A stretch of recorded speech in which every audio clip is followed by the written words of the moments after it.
Alright, today I'll show you how to make delicious cream puffs with simple ingredients and no fancy tools.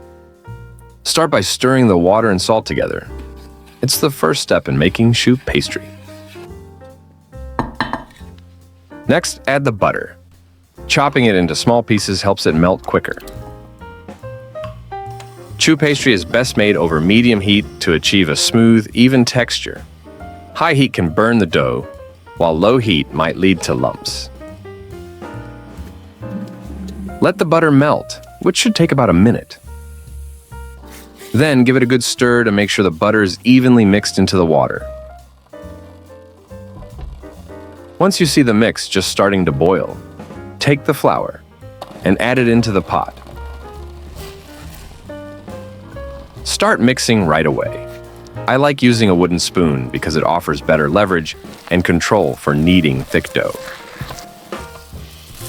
Keep stirring until the dough becomes smooth and thick, usually in about 1 to 2 minutes. Then, dry the dough for another 3 to 5 minutes to evaporate any excess moisture. This step helps the dough become denser and maintain its shape better during baking. Now move the dough to a new bowl to let it cool down a bit. I spread the dough evenly across the bowl to help it cool faster. Usually 5 minutes does the trick. Next, it's time to add the eggs. Incorporate them into the choux pastry one at a time to manage the consistency. Thoroughly mix the dough after adding each egg to ensure complete absorption. This technique helps achieve the perfect smoothness and elasticity. If you add all the eggs at once, the dough might become too runny and fail to hold its shape when baked.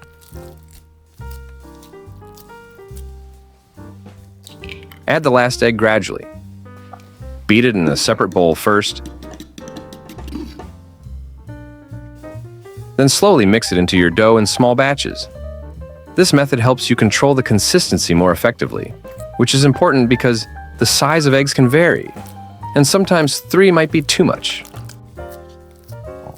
It seems like it's nearly there, so adding the rest of the egg should work out just fine. For perfect choux pastry, aim for a texture that's smooth, shiny, and just a bit elastic. That should be just right. Now, let's get ready to transfer the dough into a pastry bag. If you don't have one, that's perfectly fine. A simple plastic bag will work just as well. I really appreciate how straightforward this recipe is. There's no need for special nozzles. Just snip off a corner of the bag and you're all set to go. Pipe out the dough into small rounds, roughly the size of a ping pong ball. Be sure to space them out on the baking tray as they'll expand while they bake. Next, dampen your fingertip and press down the pastry peaks for a smoother shape. If you enjoyed this video, please like and subscribe. It really helps the channel grow. Great work. Let's get them in the oven. Meanwhile, we'll start preparing the custard. I begin by combining 2 tablespoons of all-purpose flour, 3 tablespoons of sugar, and a pinch of salt. Making custard is easier than it seems. It just takes a few simple tricks, and I'll walk you through each step. Now, let's get the eggs ready. We'll need 3 yolks. It's ideal to use eggs that are at room temperature, as they mix better with the other ingredients, resulting in a smoother custard. If your eggs are cold, you can warm them up quickly by placing them in warm water for a few minutes. Next, we'll heat the milk, but first, sprinkle some sugar at the bottom of the pan. This simple trick prevents the milk from scorching by creating a protective layer as the sugar melts. It's especially useful for achieving a smooth texture in desserts like custards or sauces. I prefer cooking custard on low heat because it thickens more gently and evenly. Heat the milk until you see small bubbles around the edges, but don't let it fully boil. The next step's super important. To keep things smooth, slowly add the dry ingredients to the milk while whisking fast. If you dump everything in at once or take it too slow, you'll end up with lumps. Keep cooking and stirring non-stop until the mixture starts to thicken up. which should take around 1 to 2 minutes. Slowly pour about half a cup of the mixture into the eggs, letting it flow in a thin stream. This gentle pouring warms the eggs gradually. Adding too much hot mixture at once can make the eggs curdle. Gently pour the mixture back into the pot, a little at a time, stirring as you go. This way the texture stays smooth and no lumps form. Keep stirring until the cream thickens up nicely. We're going to let the custard cook on low heat for about 5 to 7 minutes. What we're looking for here is a silky smooth texture, completely lump-free, just a perfectly creamy custard. To check your custard, dip a wooden spoon into it and draw your finger across the back. If the line holds without the custard running, it's ready.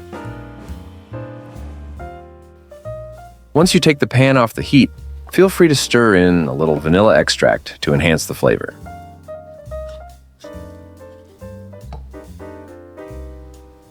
Now, pour the custard into a new, ideally chilled container to help it cool quickly and keep that smooth, creamy texture.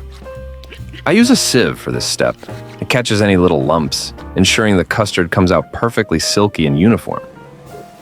Cover with plastic wrap, pressing it directly onto the surface to prevent a skin from forming. Then place in the refrigerator for at least 30 minutes. I like to mix the custard with whipped cream for extra richness. But if you don't have cream or a mixer, don't worry. Using just the custard alone is still absolutely delicious. We want to whip the cream until it reaches stiff peaks. Just make sure not to overdo it to avoid turning it into butter. All right, take the chilled custard from the fridge. It should be thicker and nicely set now. Then gently fold it into the whipped cream. By the way, if you could leave a comment and let me know which country you're watching from, that would be great. Mix until smooth and well combined, and do your best not to eat it all before the cream puffs are ready. Now, just transfer the cream into a pastry bag, and we'll be ready to take those cream puffs out of the oven. The temperature and baking time are below the video. Just remember, don't open the oven for the first 20 minutes to avoid collapse. The finished cream puffs should be golden and crispy on the outside with a nice hollow center. They should hold their shape well, not collapse or feel too soft.